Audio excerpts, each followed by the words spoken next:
Hello students, welcome to all in Ram Study Waves. So in this video we are going to discuss about MCQs. Yes, MCQs is very important for your board examination. तो 10 marks के आएंगे MCQ भाई। और मुश्किल से आप 10 videos अलग अलग चैप्टर की MCQ के देख लेंगे 10-10 मिनट 9-9 मिनट की, तो डेफिनेटली आपके 10 मार्क्स कवर अप हो जाएंगे। यानी मुश्किल से 50 to 60 मिनट्स आपको सारे वीडियोस देखने हैं और आपके 10 मार्क्स कंफर्म हो जाएंगे। और इसके अलावा कहीं से क्वेश्चन नहीं आएगा, और अगर आता है तो आप मुझे कमेंट बॉक्स में एग्जाम देने के बाद बताना कि सर यहाँ से आ गया। ठीक है, तो सारे क्वेश्चन हमने कवर अप कर रखे हैं आपके इस एमसीक्यू सीरीज में। तो धीरे धीरे मैं सारे चैप्टर के एमसीक्यूज आपको पोस्ट कर रहा हूं। तो आज हम एमसीक्यू के सीरीज में लेके आए हैं convectional and non conventional sources of energy. तो कन्वेक्शनल और non conventional sources of energy पे इंपॉर्टेंट एमसीक्यूज, जिसमें केवल एमसीक्यू सॉल्व नहीं करेंगे हम, उसके साथ साथ उसके डिटेलिंग भी बताएंगे, जिससे कि आपको अच्छे से समझ में आ जाएगा। तो आप पेन कॉपी लेके बैठना, एक शॉर्ट नोट्स भी आप प्रिपेयर कर सकते हो। तो आइए स्टार्ट करते हैं आपका convectional and non conventional source of energy का एमसीक्यूज।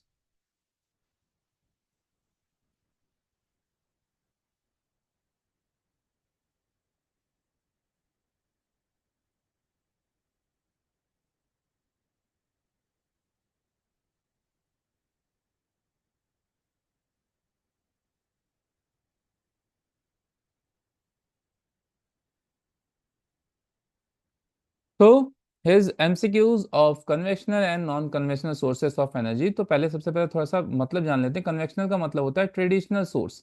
ठीक है, जो हम लॉन्गर पीरियड टाइम से यूज करते आ रहे हैं ट्रेडिशनल सोर्सेस, उसको हम बोलते हैं कन्वेक्शनल। ठीक है, जिसमें आपके फॉसिल फ्यूल्स हो गए। फॉसिल फ्यूल्स बहुत लंबे समय से यूज करते आ रहे हैं, जिसमें कोल, पेट्रोलियम। ठीक है, तो कोल, पेट्रोलियम, ये सब क्या है आपके कन्वेक्शनल है, जिसमें हाइड्रो इलेक्ट्रिसिटी।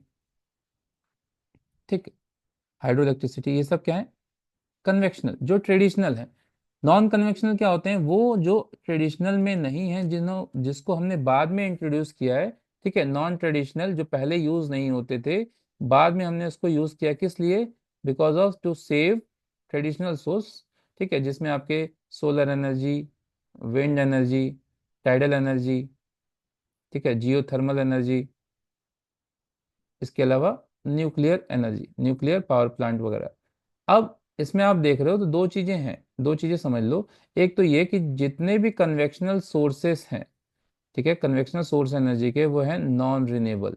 क्या है? नॉन रिन्यूएबल, यानी उनको रिन्यू नहीं किया जा सकता, एक बार यूज कर लेंगे खत्म हो जाएंगे, एक्सेप्ट हाइड्रो इलेक्ट्रिसिटी। तो कन्वेक्शनल का एक एक्सेप्शन केस है हाइड्रो इलेक्ट्रिसिटी। यानी हाइड्रो इलेक्ट्रिसिटी क्या है? रिन्यूएबल सोर्स है और वो कन्वेंशनल है। बाकी नॉन ट्रेडिशनल में यानी नॉन कन्वेंशनल सोर्स में सारे के सारे हैं रिन्यूएबल, चाहे सोलर हो, विंड हो, टाइडल हो, जियोथर्मल, ये सब रिन्यूएबल है, यानी रिन्यू हो सकते हैं अपने आप से। लेकिन न्यूक्लियर एनर्जी रिन्यूएबल नहीं है। तो दोनों ही तरफ एक एक एक्सेप्शन केस है। इस तरह के एमसीक्यूज आपके क्वेश्चन में देखने को आ सकते हैं बोर्ड एग्जाम में। तो ये थोड़े ट्रिकी एमसीक्यूज हैं। यानी चार ऑप्शन रहेगा, उसमें से बोलेगा कौन इसमें से, कौन सा कन्वेंशनल सोर्स रिन्यूएबल नहीं है। तो आप कौन सा कन्वेंशनल सोर्स रिन्यूएबल नहीं, रिन्यूएबल है, तो आप बताएंगे हाइड्रो इलेक्ट्रिसिटी। कौन सा नॉन कन्वेंशनल सोर्स रिन्यूएबल नहीं है, नॉन रिन्यूएबल है, दैट इज न्यूक्लियर। क्लियर? चलिए, now let's start MCQ series. The primary source of energy in a thermal power plant. तो थर्मल पावर प्लांट, जहां से बिजली बनाई जाती है, थर्मल पावर प्लांट। ठीक है, तो थर्मल का मतलब हीट, हीट प्रोड्यूस की जाती है बिजली बनाने के लिए हीट से। तो किससे होगा भाई? तो बर्निंग ऑफ फॉसिल फ्यूल। तो थर्मल पावर प्लांट में क्या जलाया जाता है? Burning of fossil fuel. ठीक है। Now next question is which of the following is a renewable source of energy. तो रिन्यूएबल क्या होता है? अभी मैंने बताया, जो आसानी से रिन्यू हो जाए। ठीक है, रिन्यूएबल का मतलब रीन्यू, रीन्यू। ठीक है, रिन्यू इटसेल्फ, तो जल्दी जल्दी क्या हो जाए? रिन्यू हो जाए, यानी बार बार हम उसका इस्तेमाल कर पाए, उसको रिन्यूएबल बोलते हैं। तो कोल नहीं जी, कोल रिन्यूएबल नहीं है, ये एक बार इस्तेमाल होने में खत्म हो जाएगा। नेचुरल गैस भी रिन्यूएबल नहीं है। Yes, solar energy. तो सोलर एनर्जी क्या है? रिन्यूएबल सोर्स है। ठीक है। Now next is what is the purpose use to generate electricity in a nuclear power plant. तो न्यूक्लियर पावर प्लांट जो है वो किसका पार्ट है? नॉन कन्वेंशनल का। पहले इसका इस्तेमाल नहीं होता था, लेकिन अभी मॉडर्न जमाने में इसका इस्तेमाल होने लगा है। तो न्यूक्लियर पावर प्लांट का यूज होता है, जो कि नॉन कन्वेंशनल सोर्स है। अब व्हाट इज द प्रोसेस, कौन सा प्रोसेस होता है न्यूक्लियर पावर प्लांट में? तो एक साइंस की प्रोसेस है न्यूक्लियर फिजन। ठीक है, क्या होता है न्यूक्लियर फिजन? न्यूक्लियर फिजन क्या होता है? जिसमें एक एटम होते हैं, जिसको न्यूट्रॉन से टकराने के बाद ये तीन पार्ट में टूटते हैं। तो यूरेनियम जो है वो तीन पार्ट में टूटता है, और ये तीन फिर तीन में टूटते हैं। तो ये जो प्रोसेस होती है, जो चेन बनती है, फिर ये तीन तीन में टूटते हैं और क्या रिलीज करते हैं? एनर्जी रिलीज करते हैं। तो इस प्रोसेस को हम बोलते हैं न्यूक्लियर फिजन। तो option number B is correct. Okay, now question number 5. Which of the following is the disadvantage of using nuclear energy? Nuclear energy का डिसएडवांटेज। ठीक है, तो it produce large amount of energy from small amount of fuel. ये तो advantage हुआ भाई, कि कम amount, कम fuel में ज़्यादा प्रोड्यूस करता है, तो डिसएडवांटेज तो हुआ नहीं। It does not produce greenhouse gases. ठीक है, it generate radioactive waste, and it is a reliable source of energy. तो रिलायबल सोर्स तो है, लेकिन इसका जो डिसएडवांटेज है वो क्या है? It generate radioactive waste. यानी जो इसका वेस्ट निकलता है वो कैसा वेस्ट होता है? रेडियो एक्टिव, जिससे रेडियो एक्टिव पॉल्यूशन फैलता है। तो रेडियो एक्टिव पॉल्यूशन फैलता है, ये इसका एक डिसएडवांटेज होगा। ठीक है, now which of the following, question number 6, which of the following is a non conventional sources of energy? तो नॉन कन्वेंशनल है सोर्स एनर्जी का। तो अभी मैंने पहले ही आपको बताया था कि नॉन कन्वेंशनल किसको बोलते हैं? जो ट्रेडिशनल में नहीं है, बाद में इंट्रोड्यूस किया गया है। तो कोल तो पहले से आ रहा है भाई, पेट्रोलियम भी पहले से आ रहा है। विंड एनर्जी को बाद में इंट्रोड्यूस करा गया है। तो विंड एनर्जी कैसा एनर्जी है? Non conventional. नेचुरल गैस भी कन्वेंशनल है, तो wind energy is the correct option. Question number 7, which of the following is the disadvantage of using solar energy? Solar energy का यूज करने में कौन सा डिसएडवांटेज है? तो जल्दी जल्दी आप भी आंसर दीजिए। सो it is a clean and renewable source of energy. ये डिसएडवांटेज नहीं है भाई, तो एडवांटेज है। It is available in abundance, बहुत ज्यादा मात्रा में अवेलेबल है, ये भी इसका एडवांटेज है। It is intermediate and depends on whether condition. बिल्कुल, ये इंटरमीडिएट है, यानी समय समय पे गायब हो जाता है, और ये किस पे डिपेंड रहता है? वेदर कंडीशन पे, यानी धूप नहीं होगी तो आपकी सोलर एनर्जी यूज नहीं कर पाओगे। तो this one is the disadvantage of solar energy. Question number 8, what is the source of energy in geothermal power plant? Geothermal power plant में एनर्जी का सोर्स क्या है? तो जियोथर्मल पावर प्लांट, यानी जियो का मतलब अर्थ, तो अर्थ के अंदर से जो हीट एनर्जी निकलती है उसका यूज करते हैं जियोथर्मल पावर प्लांट में। जियो का मतलब अर्थ, थर्मल मीन्स हीट, यानी अर्थ की हीट। अर्थ की हीट यानी heat from the earth interior, heat from the earth interior. Option number C is correct. Now question number 9, which of the following, which of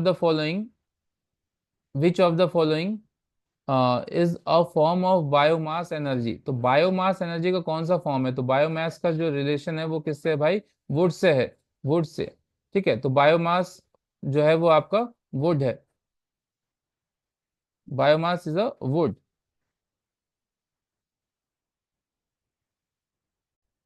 now next question, question number 10, which of the following is the disadvantage of using biomass energy? Biomass energy use करने का disadvantage, यानी would का use करने का disadvantage. अगर would को as a energy use कर रहे हैं तो उसका डिसएडवांटेज क्या होगा? It is a renewable source of energy, it can be used to generate electricity and heat, it can contribute to deforestation and air pollution। तो definitely this is the most disadvantage, कि it can contribute to deforestation, यानी पेड़ की कटाई होगी, और साथ के साथ क्या करेगा? एयर पॉल्यूशन यू देगा। ठीक है, तो ये आ गया आपका disadvantage. Option number C is correct. Now question number 11। ठीक है, तो what is the source of energy in tidal power plant? तो टाइडल पावर प्लांट के एनर्जी का सोर्स क्या है? तो टाइड क्या होती है भाई? लहरें, यानी जो समुद्र के किनारे कोस्टल रीजन में जो पानी का ऑसिलेटरी मूवमेंट होता है, ऑसिलेटरी मूवमेंट। ठीक है, ऑसिलेटरी मूवमेंट, इसकी वजह से एनर्जी जनरेट होती है, टरबाइन लगी होती है, फिर टरबाइन घूमती है। तो उस पावर प्लांट में सोर्स एनर्जी का क्या है? तो सोलर एनर्जी बिल्कुल नहीं, विंड एनर्जी भी नहीं, the movement of tide. Option number C is correct. ठीक है, movement of tide. Now question number 12, which of the following is the disadvantage of using tidal energy? Tidal energy का क्या disadvantage है? So it is a clean and renewable source of energy, है तो advantage हो गया। It is predictable and reliable, ये भी advantage है। It can it can have a negative impact on marine ecosystem, ये है आपका डिसएडवांटेज, ठीक है। तो it can have a negative impact on marine ecosystem पे एक नेगेटिव इम्पैक्ट डाल सकता है। Now question number 13, which of the following is not characteristics of conventional source of energy, यानी कन्वेंशनल सोर्स का कैरेक्टरिस्टिक्स नहीं है। सो दे आर नॉन रिन्यूएबल, तो बिल्कुल सही है भाई, ये तो कैरेक्टरिस्टिक्स है। कन्वेंशनल का कैरेक्टरिस्टिक्स मैंने पहले ही बताया था कि ये सब कैसे होते हैं, non renewable, except hydel power. Hydel power को छोड़ दिया जाए, यानी पानी वाली बिजली को छोड़ दिया जाए, तो बाकी सब क्या होते हैं, नॉन रिन्यूएबल। तो ये तो है ही कैरेक्टरिस्टिक्स। यहाँ पे देखो नॉट लगा हुआ है, यानी आपको जो कैरेक्टरिस्टिक्स नहीं है उसको आपको फाइंड आउट करना है। दे आर वाइडली यूज, तो बिल्कुल ये वाइडली यूज होता है, ये भी कैरेक्टरिस्टिक्स है।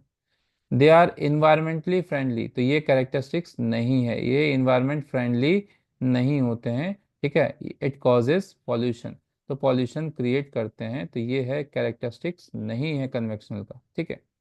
Now next is question number 14. Which of the following is not a characteristics of non-conventional source? So they are renewable, बिल्कुल। They are environmentally friendly, बिल्कुल। They are widely used, नहीं, ये widely used नहीं होते हैं, ये कहीं कहीं पे यूज होते हैं, ठीक है। तो अभी धीरे धीरे सारी चीजें यूज हो रही हैं, फिलहाल में अभी ये widely यूज नहीं होता। Now next is question number 15. Which of the following is the major challenge in the development of non-conventional sources? तो नॉन कन्वेंशनल सोर्स में सबसे बड़ा चैलेंज कौन सा आ रहा है? तो सबसे बड़ा जो चैलेंज आ रहा है वो है हाई इनिशियल कॉस्ट, यानी नॉन कन्वेंशनल को सेटअप करने में सबसे पहले जो इनिशियल कॉस्ट है, स्टार्टिंग की कॉस्ट होती है, वो बहुत ज़्यादा लगती है, जिससे कि लोग उसको लगवा नहीं पाते, चाहे वो सोलर प्लांट हो, ठीक है। तो ये सारी इनिशियल कॉस्टिंग ज़्यादा होती है। Now question number 16, which of the following is the benefit of using a max mix of convection and non-conventional energy of sources? तो विच of the following is a benefit, क्या बेनिफिट है? तो benefit क्या है भाई? It reduces dependence on fossil fuel, बिल्कुल। It ensure energy security, ये भी है, ठीक है, ये भी बेनिफिट है। इट प्रमोट सस्टेनेबल डेवलपमेंट, ये भी बेनिफिट है, यानी तीनों के तीनों ही बेनिफिट है, तो ऑप्शन नंबर डी सही हो जाएगा, all of above, all of above, ठीक है। Now question number 17, which of the following is a measure to promote the use of renewable energy resources?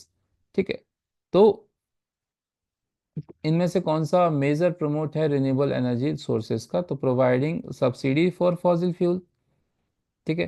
तो क्वेश्चन एक बार फिर से पढ़ लो, which of the following is a major to promote the use of renewable energy resources, ठीक है। Renewable energy resources का प्रमोट करने का जो मोटिव है वो क्या है?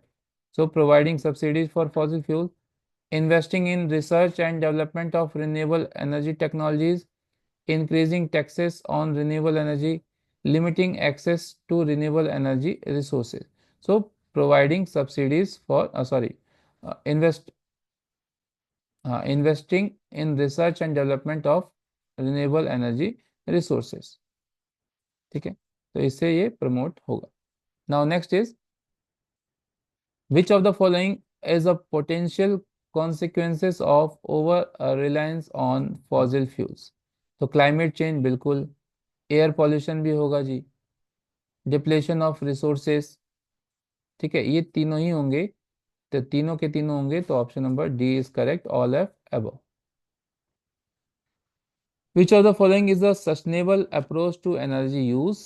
तो सस्टेनेबल अप्रोच कौन सा है एनर्जी यूज करने का, यानी हम सस्टेनेबल का मतलब as much use as per required, so conserving energy, बिल्कुल, यानी एनर्जी को हमें क्या करना है, कंजर्व करना है, बचा के रखना है।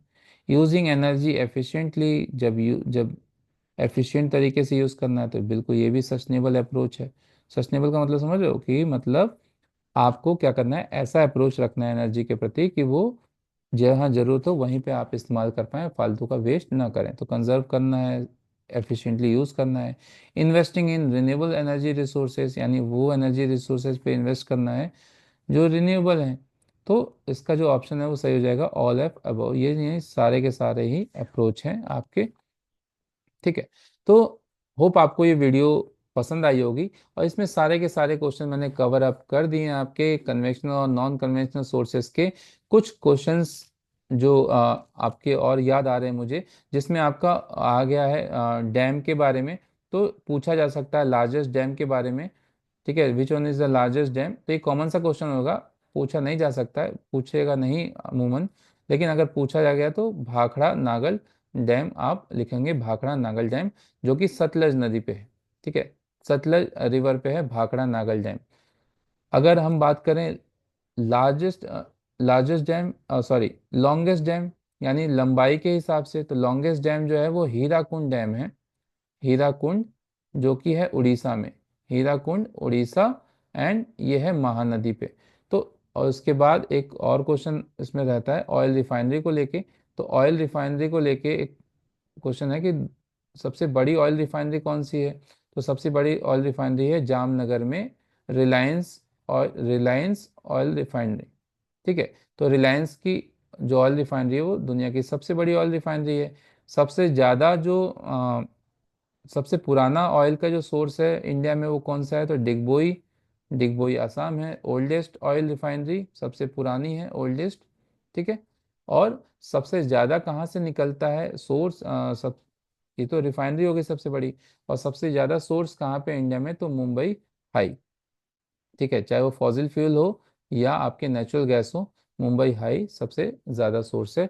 तो एक ही वीडियो में आपके सारे के सारे क्वेश्चन कवर अप हो गए हैं। तो इस वीडियो को अपने दोस्तों के साथ भी जरूर शेयर करिए। Thank you and have a nice day.